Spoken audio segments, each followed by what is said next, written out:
Introductions are tricky. Even knowing how to properly introduce this video is a challenge. But by the end of this video, you'll know how to create a strong first impression, tell a concise, compelling story about who you are, and convey confidence while doing it. I'm Jen, a career coach with over 10 years of experience in career services. Let's dive into my top tips and best examples of how to introduce yourself in an interview. You make an introduction with more than just your words. Your words matter, but so do your actions. Before you even begin speaking, employers take note of how you show up. So my first tip for making a strong first impression is to present yourself professionally. This means arrive early. If you're interviewing in person, arrive at the location at least 15 minutes in advance. Use a navigation app to ensure that you don't get lost, and don't forget to give yourself a buffer for traffic. If you're interviewing virtually, aim to sign into the platform at least 5 minutes early. You'll likely wait in a virtual lobby, but arriving early will alleviate some of the stress that comes along with interviewing. You'll be able to take some really good deep breaths and remind yourself that you've got this. Dress appropriately. Take some time to review the company website and get a sense of the workplace and what level of formality is appropriate. Look at photos on their social media sites to get a sense of what the other employees are wearing at the office. As a best practice, aim to dress a little bit more formal than how employees normally dress. Pay attention to the details and make sure that your clothes are wrinkle-free. If you're interviewing on a video call, make sure that your background is tidy and that your location is quiet and has stable Wi-Fi connection. For more tips on how to nail a virtual interview, be sure to check out this video right here. Bring your resume or other relevant application materials like a portfolio. Even if you're interviewing virtually, it's helpful to have these in front of you for the ease of reference. Be polite and friendly to everyone you encounter. The interview starts the moment you enter the building or sign into the virtual platform. Finally, be prepared. Before the interview, research the company, job description, and even the interviewer. It's best to spend at least 30 minutes visiting the company's website to review their About Us or products or service offerings page to learn about what their mission and values are. A company's social media channels are also a great resource. Now, you'll know that you've conducted really great research when you can successfully speak to how one of your personal values aligns to a value of the company's, or even how your skill set would support or even better enhance the services that they offer to their customers. Sometimes the research that you do can really help you get the job.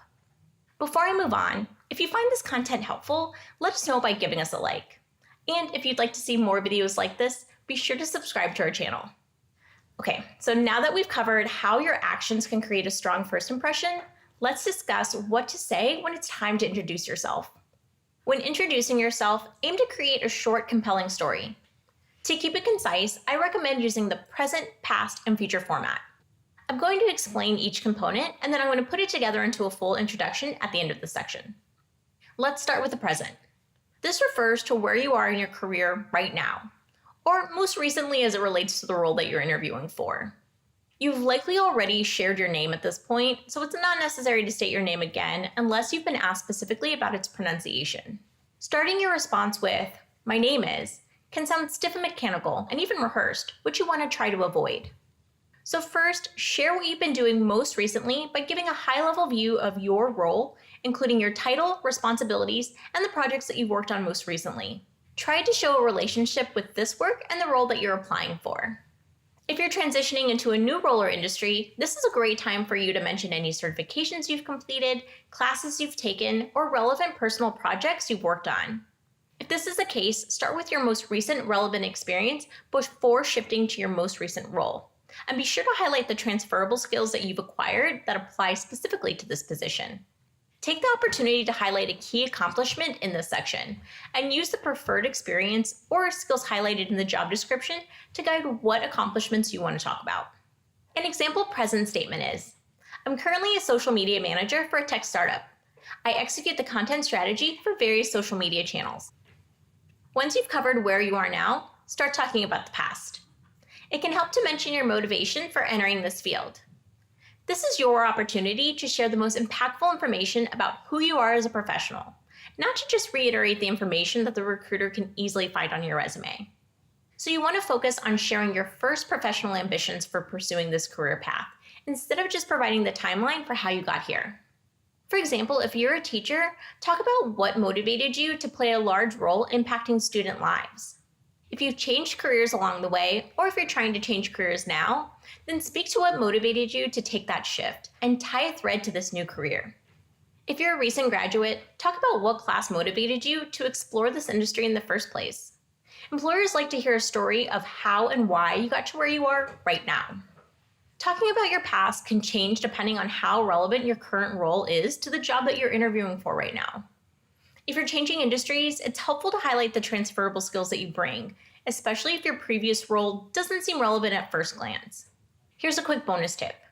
If you can show how your experience in a different industry provides you with a uniquely valuable perspective for the employer, that's the best case scenario. For instance, if you've worked as a server at a restaurant and you're applying to work for a company that sells technology to restaurants, you'll bring a personal understanding of the company's customer base or how this tech solves an industry-specific pain point. An example past statement is, I graduated college with a communications degree, and I met the hiring manager for the startup at a career fair. I was excited by the chance to tackle such a large project early in my career. I had held previous marketing internships, and I looked forward to putting my skills and experience to the test in a way that I knew would shape the future of a business. Now let's focus on the future. This part of your response is a great opportunity to get strategic with your answer and align your personal goals with the goals of the company.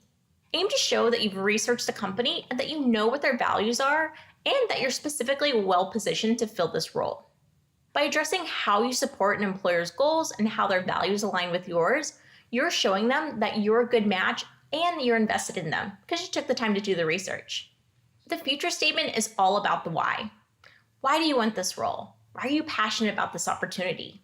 Speaking about what excites you about the role or industry could even remind your interviewer why they got into the business, which can make you a much more relatable candidate and build a human connection.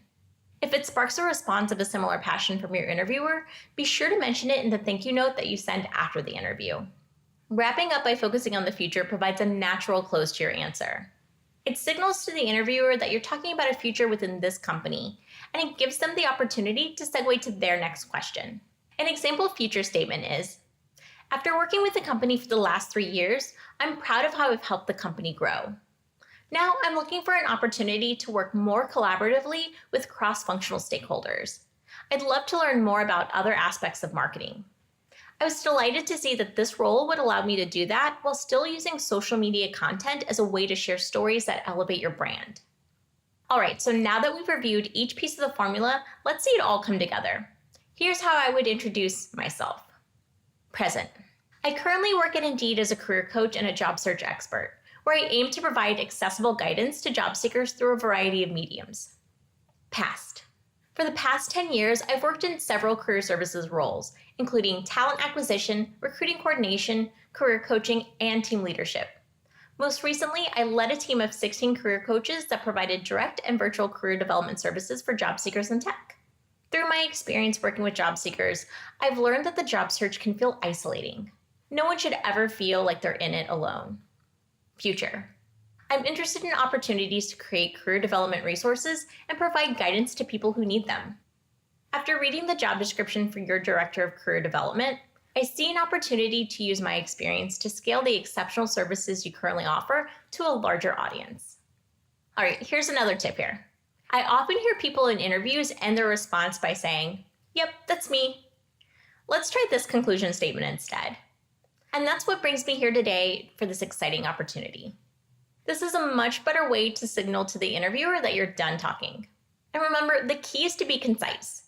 You want to verbally introduce yourself in between 1 to 2 minutes.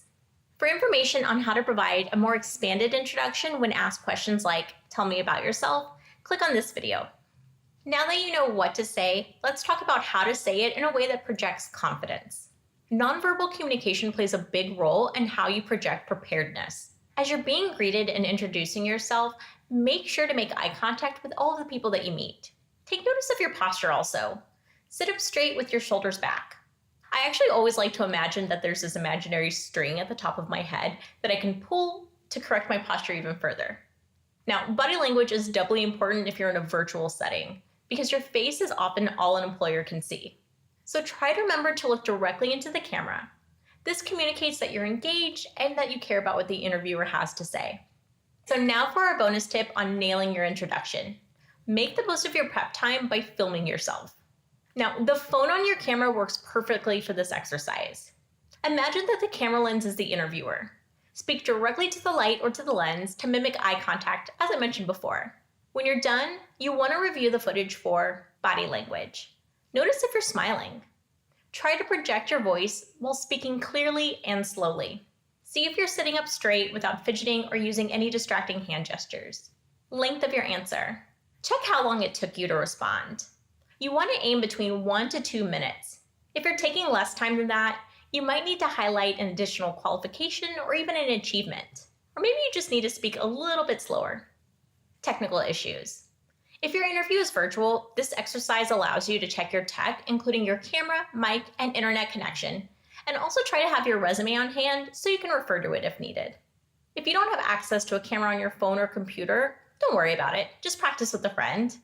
Find someone you feel comfortable with and someone who's going to be able to give you honest feedback. For more advice on how to prepare for an interview, be sure to check out our video on the topic that you can find right here. So to quickly recap, my top tips for introducing yourself in an interview are: 1. Present yourself as professional with your behavior and your appearance. Remember to show up early, dress appropriately, bring relevant materials, and be friendly to everyone, and always be prepared. 2. When verbally introducing yourself, stick to the format: present, past, future. Explain what you do, your background, and why you're here today. 3. Tell your story. Don't just summarize your resume. 4. Project confidence with your body language. Try to stay open and friendly. 5. Take a close look at how you're introducing yourself by filming yourself or practicing with a friend. If you found this helpful, please hit the like button down below, subscribe to our channel right here, or for more tips on interviewing, I recommend checking out this playlist or watching our video on how to answer Tell Me About Yourself. So there you have it. Thank you so much for watching. I hope that you found this information helpful and that you're able to apply these tips to your next interview prep. If you're able to connect your skills, experience, and qualifications to the roles confidently, you're going to be just fine. See you next time.